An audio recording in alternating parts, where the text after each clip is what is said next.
제가 그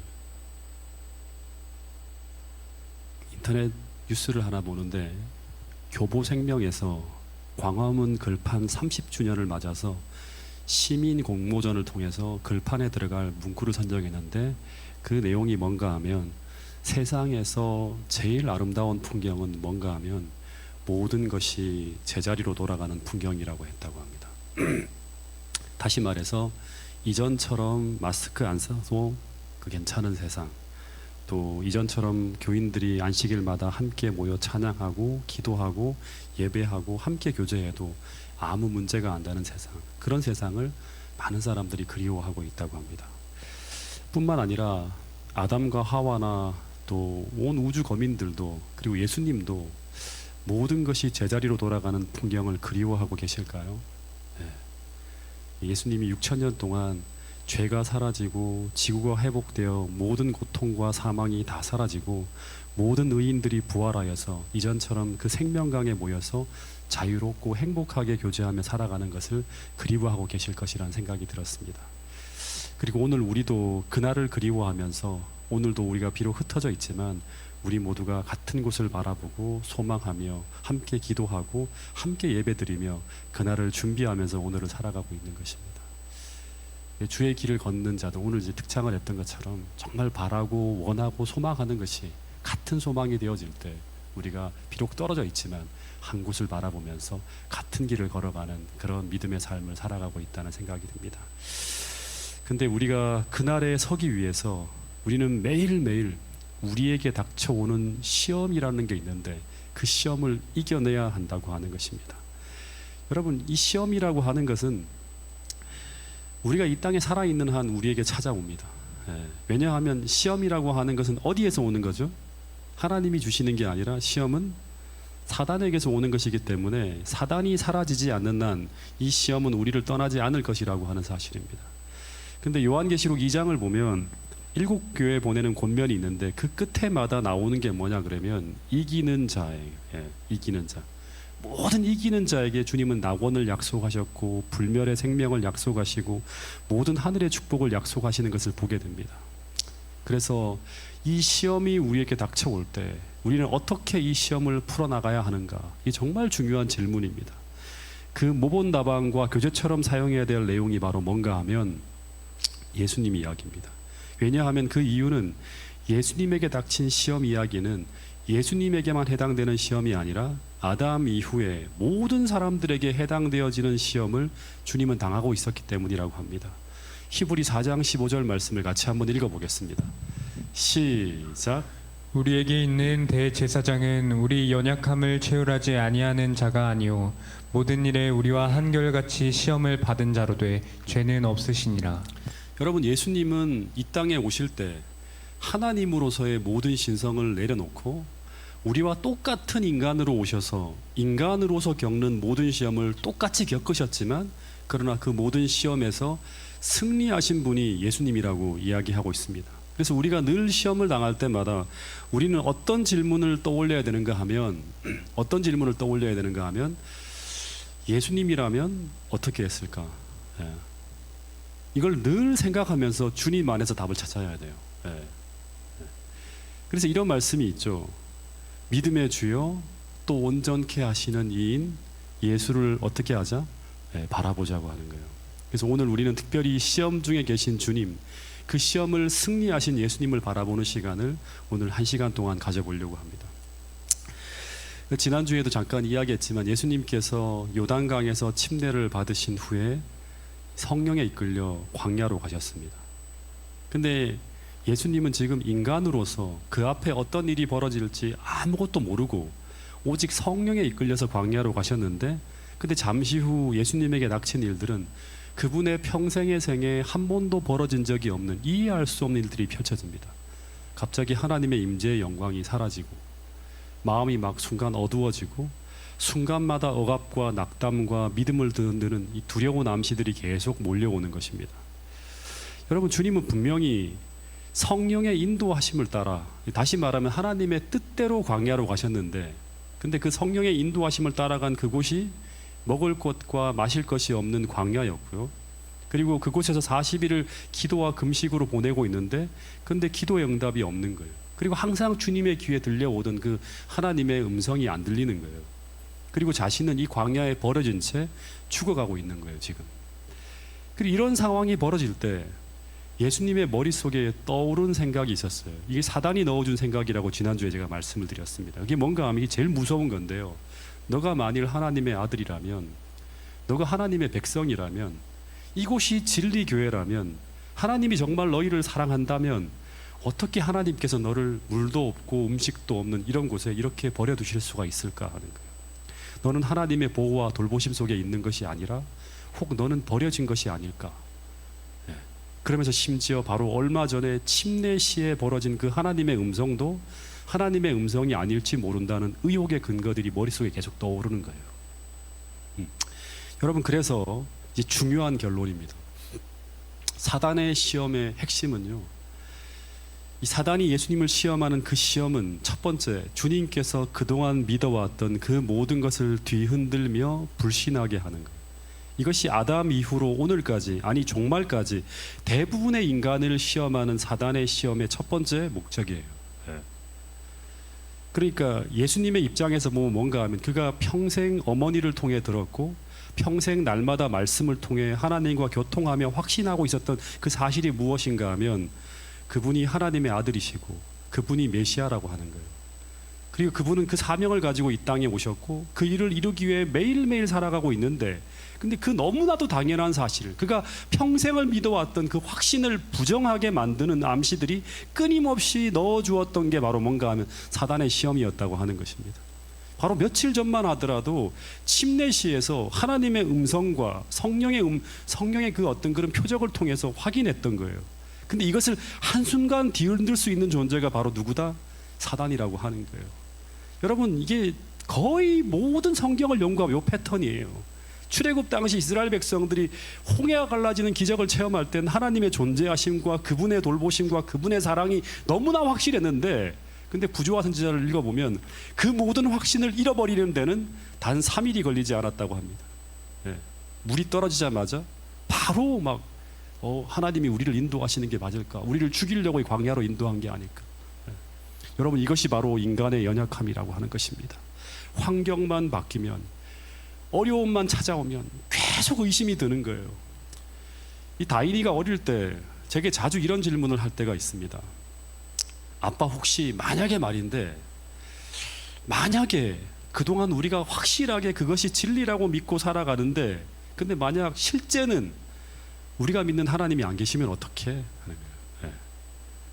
또 우리가 지금까지 안식일 교회가 진리 교회라고 믿고 있는데, 만약에 우리가 믿고 있는 그 진리가 틀린 것이고 장로교나 감리교가 진리가 옳은 것이라면 어떻게? 이런 질문을 한 적이 있습니다. 여러분, 이 진리들은 오늘 우리가 마치 공개가 존재한다는 것을 우리 눈에는 보이지 않지만 의심하지 않고 믿는 것처럼 우리가 늘 당연하게 믿고 있던 것들이에요. 근데 그것까지, 다시 말해서 우리 신앙의 뿌리까지 뒤흔드는 시험이 찾아올까요? 예수님에게 찾아온 시험이 바로 그런 것이었다고 합니다. 이것은 딱 2번 예수님의 생애에 닥쳐왔어요. 한 번은 십자가에서 너가 하나님의 아들이라면 이렇게 비참하게 죽어가는데 하나님이 너를 내버려 두실까? 두 번째는 광야에서 이런 시험이 왔다고 하는 거예요. 근데 여러분, 마지막 때 이 세상에 수많은 이적과 기적이 펼쳐지고 동시에 수많은 거짓 선지자와 거짓 교사들이 등장하면서 그들이 정말 뛰어난 설교와 가르침을 통해서 사람들의 혼을 쏙 빼놓는 그러한 가르침과 설교를 통해서 우리가 평생 진리라고 믿어왔던 그 진리들, 우리가 단 한 번도 의심해 본 적이 없는 그 진리들을 의심하게 하는 엄청난 시험이 닥쳐오게 될 것이라고 그 예언의 신은 이야기하고 있습니다. 근데 그 거짓 교사와 거짓 선지자들이 이 교회 안에서도 등장하여 이설을 전하게 될 것이라고 합니다. 재림교의 기초와 근본을 이루는 진리인 안식일을 지키는 것이 의미 없는 것이고, 더하여서 하늘 성소란 존재하지 않는 허구이고, 재림운동은 실패한 운동이었고, 2300주야와 성소 정결을 가르치는 재림교의 진리는 이제는 시대에 맞지 않는 시의성이 없는 진리이므로 새롭게 재해석해야 된다는 둥, 버려야 한다는 둥 하는 이야기가 지금보다 훨씬 더 광범위하고 더 강력하게, 더 정교하게 교회를 흔들며 찾아올 것이라고 하는 것입니다. 그런데 그때 그 시험을 견디지 못하는 무수히 많은 사람들이 이 진리에서 떠나게 될 것이라고 하는 것입니다. 그러면서 여러분, 교회는 텅텅 비어가게 될 것이요. 지금 이것보다 훨씬 더 비어지는 일들이 벌어질 수도 있습니다. 심지어 교회의 기둥 같은 유명한 지도자들이 이 대열에서 이탈하는 일들이 벌어질 때, 그때 사단이 예수님을 시험했던 것처럼 이런 생각이 우리를 시험하게 될 것이라고 합니다. 과연 내가 평생 믿어왔던 이 진리가 과연 진리일까? 정말 이 상황에서 안식일을 고수하는 것이 과연 옳은 일일까? 이런 암시가 무서우리만큼 우리를 뒤흔들게 될 것이라고 하는 것입니다. 여러분, 이런 말씀들이 제가 하는 이야기가 아니라 그 교회 증언이라고 하는 내용 속에 분명히 담겨 있어요. 교회 증언 9권 15페이지에 보면 미구에 흔들릴 수 있는 것들은 다 흔들릴 것이며 흔들릴 수 없는 것들은 남아있게 될 것이라고 하는 말씀이 있습니다. 또 하나, 이 말씀은 같이 한번 읽어보겠습니다. 리비안 헤럴드 1883년 11월 6일자 말씀입니다. 시작. 모든 교리에 바람이 불고 있다. 흔들릴 수 있는 모든 것은 흔들릴 것이며 흔들릴 수 없는 것들만 남아있게 될 것이다. 사단은 영혼들이 자신의 깃발 아래 대열을 같이 하도록 필사적인 노력을 기울이고 있으며 그의 기만에 굴복하는 모든 사람들은 임마누엘 왕의 종들과 싸우는 값을 치루어야 할 것이다. 이러한 위험한 때에 깨어 기도함으로써 우리의 안전을 도모해야 한다. 예, 교리에 바람이 불 것이라고 하는 이설이 들어온다고 하는 거예요. 그리고 흔들릴 수 있는 모든 것들은 다 흔들린다는 거예요. 우리가 흔들릴 수 있는 그러한 신앙의 토대를 갖고 있다 그러면 다 흔들릴 거예요, 전부 다. 그리고 이 마지막 때까지 그 자리를 유지하기가 쉽지 않을 것이라고 하는 거예요. 예수님을 시험했던 그런 시험이 이 교회에 찾아올 것이고 여러분들에게 찾아올 것이라고 하는 것입니다. 이러한 때 우리는 어떻게 우리의 믿음을 지켜낼 수 있을까? 이걸 고민해야 되는 것입니다. 이때를 대비해서 오늘 우리는 어떻게 우리의 안전을 오늘이라는 이 시간에 도모할 수 있을까? 여러분, 이때 우리가 붙들 수 있는 것은 오직 하나예요. 여러분 기억하셔야 됩니다. 그건 바로 뭔가 하면 하나님과 나와의 관계의 확실성 외에는 그 어떤 것도 우리를 붙들어주지 못할 것이에요. 주변에 있는 모든 환경과 상황과 심지어 나를 붙들어주던 목사님, 장로님, 집사님들도 이 진리에 대해서 이탈하며 나를 붙들어주지 못하는 상황이 벌어질 수도 있다고 하는 것입니다. 그때 오직 다니엘과 요셉처럼 그 어린 나이잖아요. 어른들이 다 사라진 그때 18살짜리 밖에 안 되는 그 어린 다니엘과 요셉처럼 성전이 무너지고 나라가 망하고 왕이 다 무너지는 그때, 그동안 그들이 시당을 붙들어주는 아버지와 형제와 모든 식구들이 나의 주변에서 사라진 그때 오직 하나, 하나님의 말씀을 믿는 믿음 하나와 또 하나, 하나님과 나와의 살아있는 교통이 매일 끊어지지 않고 일어나는 이 기도 생활을 통해서 버텨가야 할 때가 바로 종말에 찾아오는 시험이라고 하는 것입니다. 여러분, 시련의 날이 이를 때, 이거 제가 참 좋아하는 말씀인데요, 대쟁투 학원 609페이지에 있는 말씀이에요. 시련의 날이 이를 때 오직 어떤 사람들이 나타날 것인가 하면 하나님의 말씀을 그들의 생애의 법칙으로 삼은 자들이 하나님의 말씀을 그들의 생애의 법칙으로 삼은 자들이 나타날 것이라고 합니다. 그리고 그 구별이 분명히 지어질 그런 흔들림의 때가 올 것이라고 합니다. 여러분, 하나님의 말씀이 여러분들의 생애의 법칙으로 삼아져 있는 자들과 그렇지 않은 자들은 마지막 때 분명히 갈라지게 될 것이라고 하는 거예요. 그리고 그때 어떤 자들이 이 대열에서 이탈하게 되는가 하면 대쟁투 학원 609페이지에 보면 반신반의하는 자들은 떨어져 나가게 된다고 하는 것입니다. 여러분, 우리는 지금 이 진리의 말씀으로 우리의 영혼의 성체를 견고하게 방어하기 위해서 그 어떤 시험과 그 어떤 흔들림이 찾아온다 하더라도 우리의 마음과 우리의 영혼을 지켜내기 위해서 지금 우리의 마음의 모든 빈틈을 진리의 말씀으로 확실하게 찾아 메워가야 한다고 하는 사실을 잊지 않게 되기를 간절히 바라겠습니다. 모든 의문들이 완전히 해소될 때까지 쉬면 안 되는 거예요. 모든 진리가 다 확실하게 우리의 마음에 샛별처럼 확고하게 떠오를 때까지 연구하고 또 연구해야 되는 것입니다. 이것을 미루어서는 안 된다고 하는 사실을 여러분 꼭 기억할 수 있게 되기를 간절히 바라겠습니다.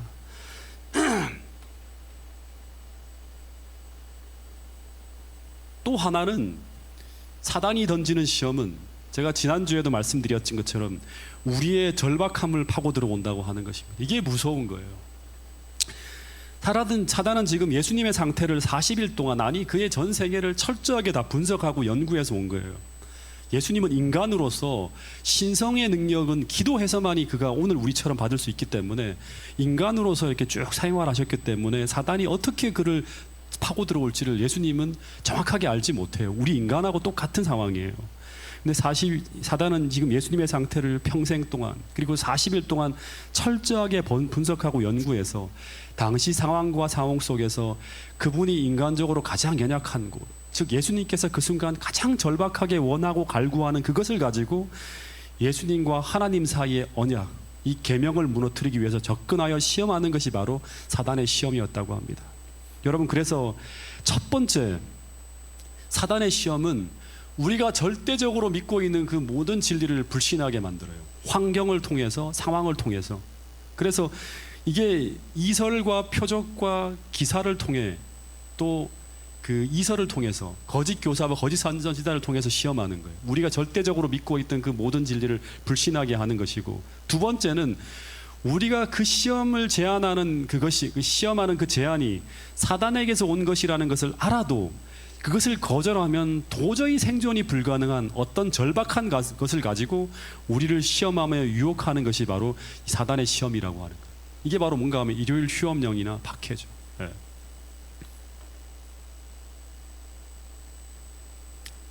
그래서 여러분, 이제 우리가 꼭 생각해야 될 게 뭔가 하면 예수님께서 이 시험을 어떻게 물리치면서 이 시험을 통과하셨는가 하는 거예요. 여러분, 예수님께서 이 상황에서 떡을 만들지 않으면 이제 예수님이 죽을 수 있을까요? 죽을 수 있어요. 왜냐하면 이 천사는 예수님을 구원하려고 하늘에서 보냄을 받은 천사라고 하는데, 근데 예수가 정말 하나님의 아들인지 아닌지 확인해야 한다고 하는 것입니다. 근데 이 예수님의 지금 몰골은 도저히 하나님의 아들이라고는 믿을 수 없는 완전히 죽기 직전의 상황이에요. 피골이 완전히 상접한 모습을 하고 있었어요. 그래서 살기 위해서는 스스로 메시아라고 하는 것, 자신이 하나님의 아들이라고 하는 것을 이 천사 앞에서 입증을 해야 돼요. 그래서 주님은 이 제안에 반응해야 살 수 있어요. 근데 하나님의 아들이라는 것을 의심하는 것은 이전에 수도 없이 그에게 주어진 그 증거를 부정하는 것이고, 더하여서 여기서 그가 신성의 능력을 사용하는 것은 그가 인간으로 살아가는 것을 부정하는 거예요. 이 모두가 다 하나님의 뜻이 아니에요. 그렇게 이 기별은 하나님의 하늘에서 온 기별이 아니고 이 제안에 반응하지 말아야 된다는 것까지 예수님이 판단을 했어요. 그러면 어떻게 이제 예수님이 이 제안을, 사단의 제안을 물리쳤는가? 여러분, 보통 사람 같으면 어떻게 하는가 하면 이 제안은 사단에게서 온 것이다. 반응하지 말아야 된다. 내가 배고프더라도 참아야 된다. 이 떡 생각은 잊어버려야 된다. 이 유혹에 휘말리면 안 된다. 내 마음을 지켜내야 된다. 뭐 이렇게 반응을 했나요? 예수님이 그렇게 하셨어요. 보통은 우리가 이렇게 대처하다가 대부분 다 무너지고 맙니다. 여러분, 스스로의 이성으로는 이 계속 끌리는 사단의 가마력과 유혹의 암시들을 물리칠 수가 없습니다. 우리가 이렇게 대처하다가 얼마나 많이 무너지고 마는지 모릅니다. 내가 용서해야 된다는 것은 알지만, 그렇게 해보려고 무진장 애쓰지만 몇 가지 떠오르는 생각이 그대로 무너져 버려요. 안 된다고 하는 거예요. 왜냐하면 이 생각이라고 하는 것은 외부에서 들어오는 것이기 때문에, 즉 사단이 넣어주는 것이기 때문에 내가 스스로 생각을 물리치려고 해서는 안 되는 일이 아니라고 하는 것입니다. 그런데 이 사단의 강력한 유혹의 암시를 끊어지게 만들어야지만 이제 이기는 거거든요. 그 사단의 강력한 유혹의 암시를 끊어지게 만드는 유일한 방법이 무엇인가 하면 바로 마태복음 4장 4절에 보면 시험하는 자가 사단이 너가 하나님의 아들이여든 이 돌들이 떡덩이가 되게 하라고 했을 때 예수님이 이런 말씀을 했다고 합니다. 뭐라고 했는가 하면 기록되었을 때 사람이 떡으로만 사는 것이 아니요 하나님의 입에서 나오는 모든 말씀으로 사는 것이다 라고 했는데, 근데 이 말씀은 인간 예수의 입장에서는 스스로 지어낸 이야기가 아니라 어떤 이야기다? 기록되었을 때, 기록된 말씀이에요. 내가 이렇게 해야지 이렇게 생각한 게 아니라 기록되었을 때라고 하나님 말씀이에요. 즉 예수님의 입장에서 본다 그러면 구약 신명기 8장 3절의 말씀을 암송한 거예요. 다시 말해서 예수님의 입장에서는 그 당시 존재하는 성경 말씀을 방패로 삼아서 사단의 암시를 물리친 것이에요. 그리고 이 한마디에 사단은 더 이상 이 음식의 문제로는 예수님을 유혹할 수 없었다고 하는 거예요. 그래서 이 시험이 끝나요. 이 한마디의 말씀으로. 그 다음 시험으로 넘어가는 것입니다. 그러니까 여기서 이 성경 말씀을 통해서 우리에게 던져주는 정말 중요한 교훈은 바로 말씀이 사단과의 싸움에서 사단의 암시를 끊어내고 막아내는 방패였다고 하는 것입니다. 여러분, 여기서 예수님이 던진 이 말씀은 정확하게 말하면 사단에게 던진 말씀이 아니라 주님께서 자신에게 말씀하신 것이, 즉 이 말씀을 주님은 암송한 거예요. 이 말씀 때문에 사단이 두려워 떨고 하는 것이 아니라 사단은 어떻게든 예수님의 마음에서 그 믿음을 파괴하기 위해서 암시를 넣어주고 달려들고 있는데, 이제 그 유혹이, 이 돌을 가지고 떡덩이로 만들려고 하는 이 유혹이 더 이상 유혹이 되지 않았을 때 더 이상 시험할 수가 없는 거예요. 여러분, 예수님에게는 이 천사의 모양으로 나타난 사단이 나타나 말을 했지만 오늘 우리에게는 계속 유혹의 암시를 통해서 계속 생각을 넣어주는 거예요. 여러분, 제가 전임지에 있을 때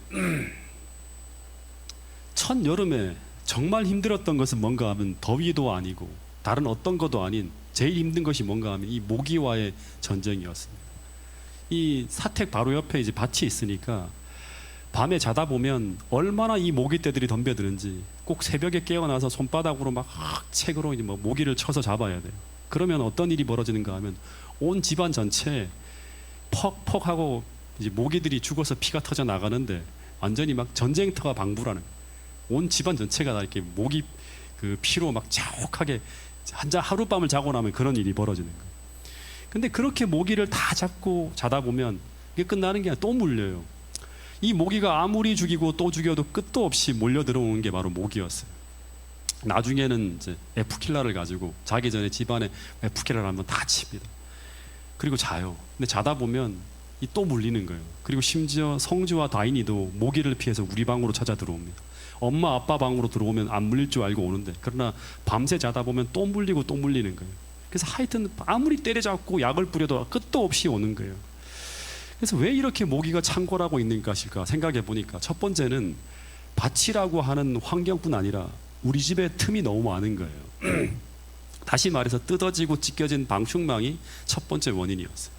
근데 방충망만 고친다고 되는 게 아니었어요. 모기는 문을 열고 닫을 때 이 바깥에 모기가 워낙 많으니까 그 생기는 그 틈 하나를 이용해서 들어옵니다. 다시 말해서 어떤 틈이든 틈만 생기면 그 틈을 이용해 들어오는 거예요. 그래서 생각한 것이 무엇인가 하면, 사람들에게 물어보니까 왜 모기장을 안 치고 자는가 하는 거예요. 예. 그래서 그 말을 듣자마자 바로 이마트에 가서 모기장 3개를 구입해 샀어요. 그리고 사다가 성주방, 다인이방, 우리 방에 쳐버렸어요. 그랬더니 밤새 이 모기장이 쳐 있을 동안에는, 이 모기장 안에 우리가 딱 들어가 있을 동안에는 이 모기들이 아무리 밖에서 창궐하고 그런다 하더라도, 아무리 그 모기장 밖에서 모기들이 핏맛을 다시면서 밤새 까불까불한다 하더라도 그 한계를 넘어 들어오지 못하는 거예요. 그래서 이 모기장을 친 후에는 그 지긋지긋한 모기의 공세가 사라지면서 편안하게 밤에 잠을 잘 수 있었습니다. 여러분, 마찬가지로 이 지긋지긋한 사단의 암시와 영향력을 차단하는 이 차단막과 같은 것이 바로 무엇인가 하면, 여러분 꼭 기억하시기 바랍니다. 이 말씀의 모기장이라고 하는 것, 즉 말씀의 과마력이라고 하는 거예요. 이 말씀의 힘과 기운이 내 안에 들어와서 내 정신과 마음에 충만하면 마치 그 모기가 모기장을 뚫고 들어올 수 없듯이 그 암시들이 그 말씀을 뚫고 들어와서 나를 유혹할 수 없다고 하는 거예요. 그래서 여러분, 말씀은 사단의 암시를 막는 유일한 방패예요. 여러분, 이걸 사용해야 됩니다. 그래서 하나님의 말씀이 내 안에 충만하지 않으면 그 생각을 통해 들어오는 그 사단의 유혹과 암시로부터 스스로를 도저히 지킬 수 없다고 하는 사실을 우리가 믿어야 돼요. 이게 성경의 가르침이에요. 여러분, 그래서 때때로 왜 내가 이러는 것일까? 왜 내가 이토록 약해지는 것일까라는 생각이 들 때가 있지 않습니까? 그리고 왜 내 마음이 이토록 평안을 찾지 못하는 것일까? 왜 자꾸 흔들리는 것일까? 여러분, 그 이유는 바로 무엇인가 하면, 우리가 약하거나 해석이라기보다는 더 선행적인 이유는 우리 안에 그 사단의 암시를 방어해 줄 그 하나님의 말씀의 영향력이 거의 내 안에 미치지 못하고 있기 때문이라고 하는 사실을 기억할 수 있게 되기를 간절히 바라겠습니다. 여러분, 그래서 이런 말씀이 있어요. 이 말씀도 여러분 너무너무 소중한 말씀이에요. 대쟁투학원 599페이지에 있는 말씀인데, 종말에 대한 내용들과 함께 딱 담겨있는 코테이션입니다. 자, 같이 한번 읽어보겠습니다. 시작. 이따금 유혹을 저항할 수 없을 것처럼 보이는 이유는 기도와 성경 연구를 게을리함으로 하나님의 허락을 쉽게 거역할 수 없고 성경을 무기 삼아 사단을 대항할 수 없기 때문이다. 그러나 천사들은 신령한 사물을 즐거운 마음으로 배우고자 하는 사람들의 주위에 둘러있다. 그리하여 그들은 큰 어려움을 당할 때 사람들에게 필요한 바로 그 진리를 기억나게 해줄 것이다. 예, 예수님의 경우와 똑같은 거죠. 예, 이따금 유혹을 저항할 수 없는 것처럼 보이는 이유는 딱 하나예요. 기도와 성경 연구를 게을리함으로 하나님의 허락을 쉽게 기억할 수 없고 성경을 무기로 삼아 사단을 대항할 수 없기 때문이다. 여러분, 우리가 약해지는 것들은 다 이런 이유 때문이라고 하는 거예요. 그러나 천사들은 신령한 사물을 즐거운 마음으로 배우고자 하는 사람들의 주위에 둘러있다. 우리 주위에 그 천사들이 둘러있다고 하는 거예요. 그리하여 그들은 큰 어려움을 당할 때, 예수님이 큰 어려움을 당할 때 어떻게 하는가 하면 사람들에게, 그 예수님에게 필요한 바로 그 진리를 기억나게 해주었죠. 그리고 사단의 암시를 끊어버릴 수 있었던 거예요, 예수님이. 여러분, 시편 119편 11절 말씀은 바로 이 예언의 신의 말씀을 우리에게 한 번 더 확증해 주는 귀한 말씀이죠. 자, 같이 한번 읽어보겠습니다. 시작. 내가 주께 범죄하지 아니하려 하여 주의 말씀을 내 마음에 두었나이다. 내가 주께 범죄하지 아니하여, 내가 쓰러지지 않기 위하여 주의 말씀을 항상 내 마음에 두었다고 합니다. 여러분, 그래서 매일매일 우리가 말씀을 통해서 우리의 마음의 요새를 공고히 해 나갈 때 우리는 건강한 신앙생활을 할 수 있다고 하는 것입니다. 이제 또 중요한 말씀을 좀 여러분들에게 또 드리도록 하겠습니다. 첫 번째 시험에서 예수님이 이 말씀을 하시자마자 사단은 더 이상 이 시험으로는 주님을 드러뜨릴 수 없다는 것을 발견하자 사단이 또 다른 통로를 통해 시험을 하려고 이제 하는 거예요. 두 번째, 사단이 어떤 시험을 하는가 하면 이 돌덩이로 떡덩이를 만들지 않겠다고 한다면 그러면 좋다. 아직도 나는 너를 믿을 수 없다 하면서 잠깐 너를 데려갈 곳이 있다고 하면서 어디로 예수님을 데려가는가 하면 성전 꼭대기로 데리고 올라갑니다. 그런 후에 이런 말을 해요. 너가 하나님의 아들이라면 이 성전 꼭대기에서 뛰어내리라고 하는 거예요. 그러면서 하는 말이 뭔가 하면 성경 말씀을 보면 하나님이 주의 천사를 명하여 그들이 손으로 너를 받들어서 돌이 발에 부딪히지 않게 하시겠다는 약속의 말씀이 있지 않냐고 하는 거예요. 근데 여러분, 이게 어떻게 예수님에게 큰 시험이 되었을까요? 지금 예수님은 당장 메시아로서 사람들에게 활동을 해야 돼요. 시간은 3년 반 정도밖에 남지 않았어요. 그래서 이 기별을, 자신이 메시아라고 하는 기별을 알려야 되는데 지금 그분이 출신이 어딘가 하면 갈릴리 출신이에요. 그리고 부모님의 직업은 목수예요. 학력도 초등학교도 안 남았어요. 근데 어떻게 대중을 상대로 복음을 전할 수 있을까? 거의 불가능하죠. 그래서 사단이 예수님에게 당장 시급한 인기와 명예를 들고 나오는 것입니다. 그래서 성전 꼭대기에서 한번 뛰어내려 봐라. 너가 만약 하나님의 아들이라면, 진짜 하나님의 아들이라면 하나님이 너를 지켜줄 텐데, 그러면 사람들이 너의 이적을 보면서 너를 대단한 사람으로 인정해 줄 것이 아니냐. 그러면 너는 그 사람들의 대중적 인기를 발판으로 이 복음을 전할 수 있다고 하는 거예요. 그래서 어렵게 가지 말고 쉽게 가라고 하는 것입니다. 그러면서 사단은 이 자신의 주장을 마치 하늘에서 온 기별처럼 꾸미기 위해서 어떻게 하는가 하면 정말 중요한 게 뭐냐면 기록되었을 때, 예수님이 사용한 기록되었을 때라는 이 성경 말씀을 가지고 예수님께 호소하고 있다고 하는 것입니다. 너가 만일 하나님의 아들이려든 뛰어내리라. 기록되었을 때 그가 너를 위하여 그 사자들을 명하시리니 그들이 손으로 너를 받들어 발이 돌에 부딪히지 않게 하리로다. 근데 이 말씀은 시편 91편 12절 말씀을 인용한 거예요. 저가 너를 위하여 그 사자들을 명하사 내 모든 길에 너를 지키게 하시리라. 여러분, 그래서 정말 중요한 것 중에 하나는 뭔가 하면 사단은 성경 박사이고, 그리고 아주 적절한 타이밍에 이 기록되었을 때라는 성경 말씀을 인용하여 자신의 주장을 오늘 우리에게 펼칠 수 있는 명설교가요, 명성경 교사라고 하는 것입니다. 여러분, 그래서 그는 거짓 선지자와 거짓 교사를 통해서 다른 것이 아닌 이 기록되었을 때라는 성경 말씀을 근거로 해서 진리가 아닌 거짓으로 우리를 유혹할 수 있다고 하는 게 너무너무 무서운 시험이에요. 여러분, 그래서 성경 말씀을 통해서 우리에게 어떤 진리를 증거한다고 하더라도 그 모든 것이 다 하늘로부터 온 것이 아닐 수도 있다고 하는 거예요. 여러분, 실제 요한계시록을 보면 요한계시록 8장에서 7 나팔 중에서 세 번째 나팔이 불 때 하늘에서 변화라가 떨어져서 물샘 근원과 강물을 다 오염시키는 내용이 나옵니다. 그래서 사람들이 그 물을 마시면서 다 고통 속에 죽어갑니다. 이 물샘 근원을 재림교회 성경주석에서는 진리의 샘이라고 해석합니다. 근데 이 진리의 샘이 오염되어졌다고 하는 것은 하나님의 백성들에게 진리의 말씀을 증거하는 지도자들이 그 사단의 영향력 아래 들어가서 다 타락했다는 것으로 재림교회는 해석을 합니다. 그러면서 그 시대가 초기 교회 시대와 박해의 시대를 지나서 버가모 시대라고 하는 세속화 시대로 들어가게 됩니다. 여러분, 역사는 반복됩니다. 마지막이 올 때 우리를 시험하는 시험들이 어떻게 들어올지 우리는 깊이 고민하며 생각하며 대비해야 된다고 하는 것입니다. 여러분, 오늘 우리들은 인간 지도자를 의지해서는 안 돼요. 오직 우리가 의지해야 될 것은 성경 말씀과 증언의 말씀밖에 없습니다. 다시 말해서 우리는 스스로 진리를 탐구하고 연구해야 된다고 하는 것입니다.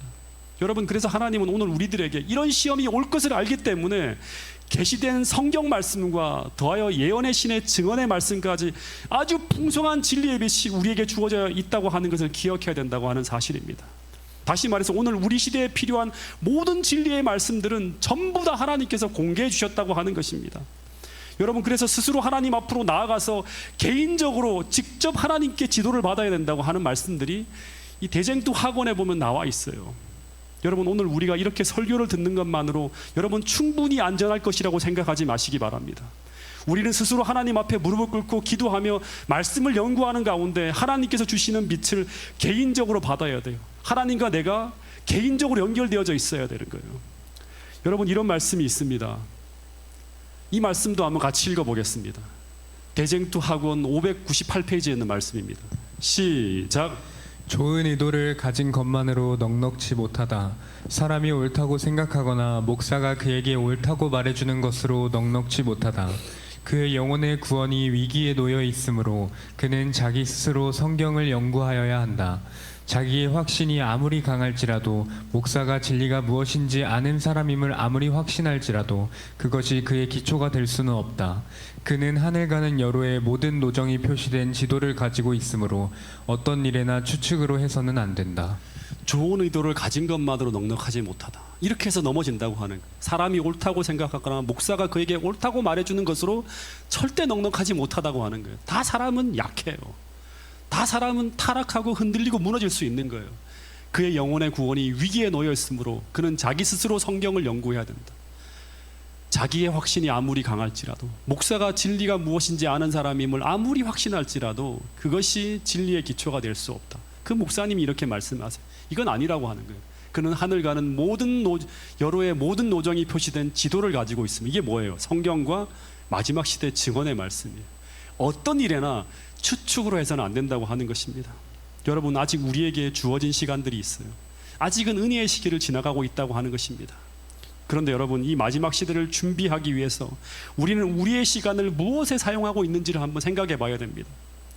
여러분, 이 말씀 여러분 뼛속 깊이 새기시기 바랍니다. 대쟁투 학원 593페이지에 보면 사단은 온갖 계책을 다 써서 사람들이 성경 지식을 얻지 못하도록 방해한다고 하는 거예요. 재미있는 것들, 수많은 것들을 다 뿌려놔서 우리의 생각이나 시간들을 다 엉뚱한 곳에 쓰게 만드는 거예요. 네.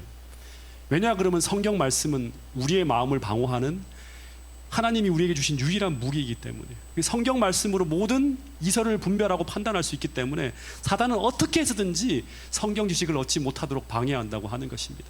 대쟁투 학원 593페이지에 보면 그러나 그들은 오직 하나님 안에서 견딜 수 있다. 그들은 그들 앞에 있는 시련을 견디기 위하여 하나님의 말씀에 계시된 하나님의 뜻을 이해해야 된다고 하는 거예요. 우리가 이 마지막 시대에 어떻게 살아야 되고 하나님 우리를 어떻게 지도하시고 우리를 어떻게 통치하시고 어떻게 도와준다고 하는 것을 아주 세세하게 디테일하게 우리가 삶에 적용하며 체험하며 경험하며 알아야 된다고 하는 것입니다. 이것을 모르게 되면 다 넘어지게 된다고 하는 것입니다.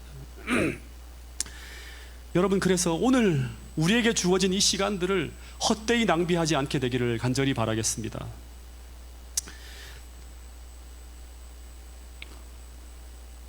제가 목회하기 전에 신혼처였어요. 하도 바쁘게 살아서 말씀을 거의 노타시피 하며 살아가고 있었습니다. 근데 이렇게 살지 말아야지 하는 신호가 계속 제 마음에 들어왔어요. 왜냐 그러면 자꾸 이 영적인 감이 떨어지기 시작하는 거예요. 그리고 하나님의 은혜에 대한 굶주림이 말씀에 대한 굶주림으로 막 느껴져 오는 거예요. 그래서 매일 아침마다 다짐하는 것이 있었어요. 오늘 집에 들어가면 말씀부터 봐야겠다, 그런 생각을 하고 집에 들어가요. 여러분 이런 결심을 할 때가 많죠. 집에 들어가서 발을 씻고 밥을 먹고 난 다음에 이제 성경책을 보려고 하는데, 또 이제 증언의 말씀을 보려고 하는데 금방 이제 책을 보면 힘드니까 이 밥을 바로 먹었잖아요. 소화될 동안만 세상 돌아가는 소식을 들어야겠다는 생각에 텔레비전 쪽으로 다가가서 9시 뉴스를 다 시청을 합니다. 근데 저희가 결혼하고 난 다음에 이제 결혼 초기 1년 동안은 TV가 없었어요. 이 장모님하고 성주 엄마에게 절대 TV는 혼수로 해오지 말라고 제가 부탁을 했어요. 근데 장모님이 이 성주 엄마가 임신을 해서 아무런 할 일 없이 집에서 있는 것이 너무나 안쓰러워서 어느 날 제가 집에 들어갔더니 사위 허락도 없이 제 몰래 덜커덕 TV를 하나 사다 갖다 놓았어요. 그래서 그때부터 TV 때문에 얼마나 싸웠는지 몰라요. 이 TV 선을 가위로 끊고 그다음 유선을, 그리고 TV를 팔았다가 다시 아이들 교육 때문에 다시 사고, 합의하에 장롱 속에 처박아 놓았다가 다시 중고상에 팔았다가 그러다가 다시 또 아이들 교육 문제로 결국에는 이 뭐 비디오로 이게 시청해 줄 게 있대 다시 TV를 사들고 들어오게 되었어요. 그래서 원 이야기로 돌아가서, 그래서 밥을 먹고 난 다음에 1시간 동안 TV 시청을 딱 하고 나면 9시 뉴스가 끝나면 몇 시쯤 되죠? 한 10시쯤 되죠. 소화는 다 되었고 이제 성경책을 펴야 되는데, 그 다음 프로가 뭐냐 그러면 보통 골든타임 때라서 보통 아줌마들이라든가 사람들이 좋아할 수 있는, 여자들이 가장 좋아하는 그런 이제 인기 있는 TV 프로가 편성이 됩니다. 아주 재미있는 드라마가 나와요. 그러면 9시 뉴스를 해서 이 TV를 끄기로 결심을 했는데, 그냥 어물쩍 앉아 있으면 어떻게 되는가 하면 자동으로 그 TV 시청이 이어지는 거예요. 사람들이 눈을 뗄 수 없게 만들어요, 이게 진짜. 예, 그 전문가들이. 그래서 성주 엄마 거기 앉아 있는 걸 보니까 저 혼자라도 들어가 성경을 펴고 읽어야 되는데 속으로 판단하기를 TV가 켜져 있는데 무슨 말씀이 은혜가 되겠나 싶은 생각이 드는 거예요.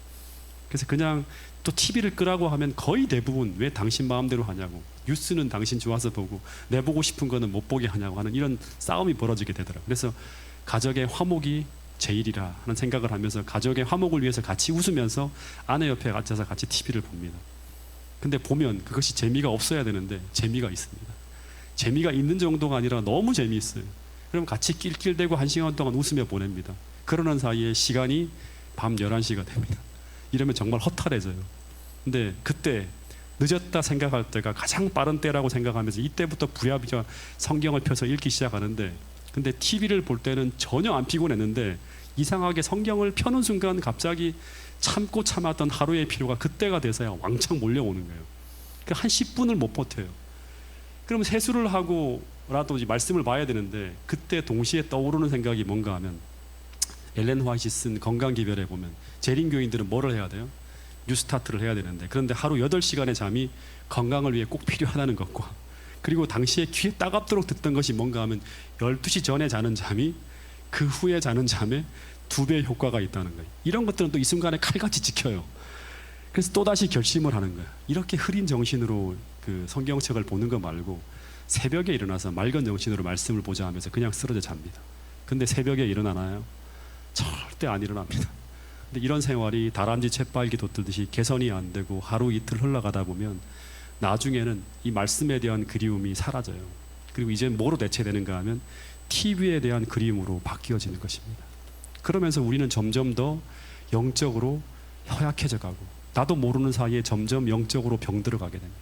신앙의 원칙들이 하나둘 훼손되어지고 하나님의 뜻이 내 삶에 다 사라지기 시작할 때, 그때 사단은 우리 신앙의 기둥들을 훼손하는 시험들을 가지고 찾아올 거예요. 우리가 반드시 지켜야 되고 반드시 거룩하게 구별해야 될 것들이 훼손되어지는 거예요. 왜냐 그러면 우리가 말씀의 반석 위에 서 있지 않으면, 그 말씀의 원칙에 따라서 말씀의 생애의 법칙에 따라 적용하며 살아가지 않으면 대부분 다 무너지게 돼 있습니다. 여러분, 이제 잠시 눈을 감고 함께 기도하는 시간을 갖도록 하겠습니다. 여러분, 아모스 8장 11절에 보면 마귀가 하나님의 백성의 지식과 복음을 지상으로부터 말살하려고 하는 시점이 반드시 다가올 것이라고 하는 말이 나옵니다. 말씀의 기근이 닥쳐올 때가 분명히 올 것이라고 하는 것입니다. 이때를 대비해서 하나님의 백성들은 생존을 위해서, 그리고 그때 어떤 시험이 닥쳐오더라도 영적 건강함과 영적 분별력과 영적 힘을 키우기 위해서 우리의 영적 곳간을 채워야 된다고 하는 말씀이 성경 곳곳에 등장합니다. 여러분, 우리는 영적 곳간이 비어있는 채로 말씀의 방패 없이 절대 그 시험의 때를 지나갈 수 없다고 하는 사실을 꼭 기억해야 됩니다. 여러분, 우리 주님께서 공생에 들어가기 전, 다시 말하면 시험을 경험하기 전 얼마나 부지런히 말씀을 연구하였는지 우리는 시대의 소망을 통해 분명히 알 수 있습니다. 여러분, 환난의 때, 시험의 때에 가서 우리는 이 말씀이 얼마나 귀하고 이 말씀이 그 환난의 때 얼마나 요기하는지 그때야 깨닫게 될 것이라고 합니다. 여러분, 지금 우리는 이 말씀을 부지런히 연구하며 우리 인생의 위기를 대비해서, 역사의 마지막에 펼쳐지는 그 시험의 때를 대비해서 우리 영혼의 창고를 채워야 된다고 하는 사실을 꼭 기억할 수 있게 되기를 간절히 바라겠습니다. 이사야서 55장 1절부터 2절의 말씀에 보면 이런 말씀이 있습니다. 오호라, 너희 모든 목마른 자들아, 물로 나오라. 돈 없는 자도 오라. 너희는 와서 사 먹되 돈 없이 값 없이 와서 포도주와 젖을 사라. 너희가 어찌하여 양식이 아닌 것을 위하여 은을 달아주며 배부르게 하지 못할 것을 위하여 수고하느냐. 내게 듣고 들을지어다. 그리하면 너희가 좋은 것을 먹을 것이며 너희 자신들이 기름진 것으로 즐거움을 얻으리라. 여러분, 이제 선택하셔야 됩니다. 여러분의 시간은 하나님의 말씀을 살 수 있는 돈입니다.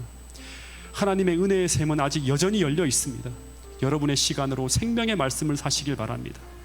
여러분은 말씀 없이 살 수 없는 존재입니다. 우리는 말씀 없이 시험을 이길 수 없습니다. 여러분, 이 사실이 한 주를 사는 우리의 마음에 뼛속 깊이 새겨지게 해달라고, 그리고 말씀의 풍성함 속에서 그 어떤 시험 속에서 승리할 수 있는 신앙으로 무장하게 해달라고, 주님처럼 그렇게 이기게 해달라고 이 시간 다 함께 기도하는 시간을 갖도록 하겠습니다.